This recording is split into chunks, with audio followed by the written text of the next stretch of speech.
చాలా సార్లు మనం అర్ధరహితంగా చేస్తూ ఉంటాం, అర్ధరహితంగా మాట్లాడుతూ ఉంటాం.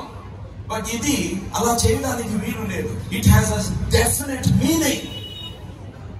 And finally Christmas has a particular message, వర్తమానం.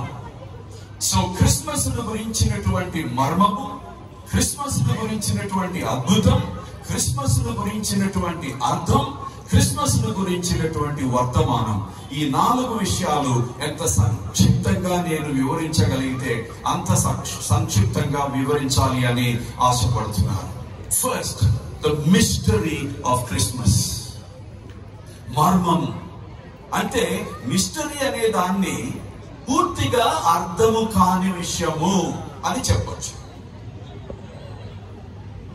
ఇది పూర్తిగా అర్థము కాని విషయం ఎందుకు అవుతుంది అని అంటే, ఇది కేవలము ఒక మానవ శిశువు జన్మించిన విషయం కాదు. ఇది సృష్టికర్త అయినటువంటి దేవుడు, అనంతుడైన దేవుడు, ఆత్మస్వరూపి అయిన దేవుడు, పదార్థేతరుడైన దేవుడు, అవధులు లేని దేవుడు, అంతటా ఉన్న దేవుడు ఒక చోట ఒక శిశువులాగా రూపాన్ని దాల్చి ప్రత్యక్షం అవడం పూర్తిగా మనము అర్థం చేసుకోలేని విషయం. యోహాను అందుకే అంటాడు, ఆదియందు వాక్యం ఉండెను, వాక్యము దేవుని యొద్ద ఉండెను, ఆ వాక్యమే దేవుడై ఉండెను. వాక్యము అనేది మీరు ప్రకటన గ్రంథంలో చూస్తే యేసు ప్రభు వారికి ఉన్న ఒక బిరుదు, ఒక పేరు. సో వాక్యము అంటే యేసు క్రీస్తు అని రాస్తే తప్పు లేదు. సో ఆదియందు యేసు ఉండెను, యేసు దేవునితో ఉండెను, యేసు దేవుడై ఉండెను. The word was and is and forever will be God. కలిగి ఉన్నదంతయు ఆయన మూలముగా కలిగెను. దేవుడు అనే మాటకు మౌలికంగా ఉన్న అర్థం ఏంటంటే సృష్టికర్త.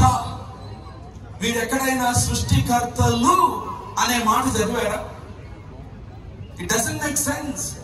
డిక్షనరీలో చూసినా కూడా ఇప్పటికీ కూడా గాడ్ అంటే మౌలికంగా సృష్టికర్త, సృష్టి మొత్తాన్ని కలిగించినటువంటి వ్యక్తిని దేవుడు అంటాం. అందుకనే కలిగి ఉన్నదంతయు ఆయన మూలముగా కలిగెను, ఆయన మూలముగా కాకుండా కలిగి ఉన్నదేది కలుగలేదు. ఆయన యందు జీవం ఉండెను, ఆ జీవము మానవులకు వెలుగై ఉండెను. అయితే చీకటి వెలుగును గుర్తించలేదు.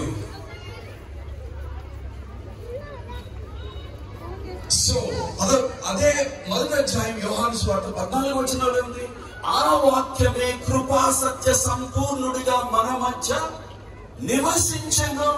ఈ టాబర్నాకిల్, దానిలో చాలా అద్భుతమైన అర్థం ఉన్నది. పాత నిబంధన ప్రజలు, యూదులు దేవుని సన్నిధిని అనుభవించాలి అని అంటే ప్రత్యక్ష గుడారం ద్వారానే సాధ్యం. ఎందుకంటే ఆయన మహిమను చూచి ఎవరు బ్రతికి ఉండలేరు.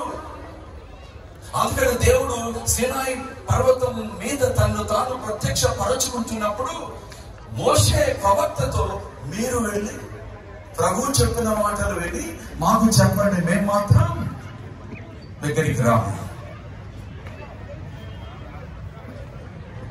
The glory, the light, the holiness, the power of God is so great that we cannot stand.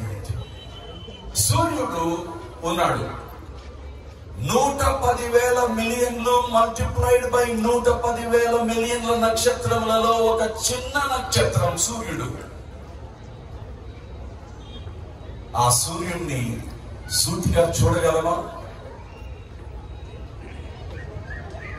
ఇది చిన్న నక్షత్రం. సో సూర్యుడిని, ఒక చిన్న నక్షత్రాన్ని 110,000 మిలియన్లు మల్టిప్లైడ్ బై 110,000 మిలియన్లు. అర్థం అవుతుందా? అర్థం